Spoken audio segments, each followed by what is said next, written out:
السلام الخوت، مرحبا بكم في هذا الفيديو. المهم درت هذا الفيديو باش نهضر لكم على التكوين بالضبط. كيسولني الدراري انا داير باك اداب ولا داير باك ايكونومي، واش ممكن ندير الضو ولا ممكن ندير شنو اخر الميكانيك. المهم اي حاجه في التكوين عندها علاقه بباك علمي اللي يدير باك اداب كيتحل.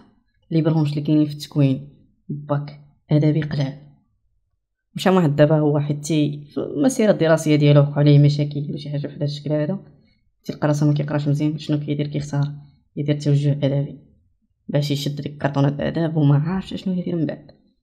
واش يكون فكر انه يطلع لافاك ويدير شي برونش علم الاجتماع، علم النفس، اللغه العربيه، فرونسي، لونجلي، ما عرفتش عنده هذا التفكير ولا غير غادي واحد الوقيته تيوصل تيقول كاين التكوين، ندير التكوين. تينوض فاش يبغي يدير التكوين اشنو هما الشعب اللي كاينين، كاين الضو، كاين الميكانيك، كاين هادي كاين هادي، فاش يبغي يديرها تلقى حتى هما طالبين ليه باك علمي. شنو هو الحل؟ انا تيبان لي اللي ناضوا داروا مشاو تزطموا داروا باك اداب وعاد عرفوا. دابا هادو عرفوا ومازال الناس كيديروا باك اداب. دابا هادو اللي مازال ما وقفوش انه يديروا التكوين، مازال كيدير. خلي صحاب باك بروفيسيونيل، هادوك اللي دايرين بروفيسيونيل هادوك راه مزيانه ليهم، هادوك المشكل تحل.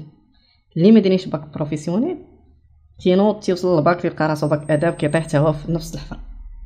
اشنو الحل اللي عنده انه يدير لك شوبه الى لقى عندها نيفو تاسع، يقرا نيفو تاسع، يقرا فيه عامين عاد يطلع يدير تكنيسيان. هذيك عامين ديال نيفو تاسع هي اللي تخولو انه يدير تكنيسيان، واخا هو عنده باك اداب حيت قرا بنيفو تاسع. في نيفو تاسع ما مطلوب لا باك علمي لا باك ادبي، كتقرا نيفو تاسع عامين كتطلعك تقرا تكنيسيان، ومن تكنيسيان ممكن تقرا حتى تكنيسيان سبيسياليزي، هي تولي 6 سنين. طريق طويله وانت قريتي الباك. يعني الا مشيتي درتي باك اداب هذه هي الطريق اللي عندك دوز منها. ولا الطريق الاخرى شنو هي انك دير باك ليبر في علوم، وهذه مناش هربتي حيت ما قديتيش انك ديرو من الاول درتي باك ادبي. ممكن تعاود تقاتل.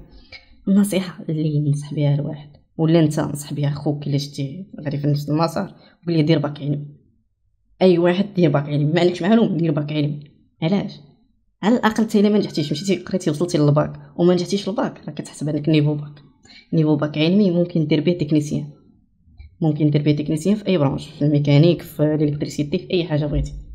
حيت نيفو باك علمي ممكن دير بزاف لي برونش، ولكن نيفو باك ادبي عندك لي برونش قلال. نيفو باك علمي ممكن دير به لي برونش العلوم ولي برونش الاداب. داكشي اللي دير باك ادبي غديرو باك علمي.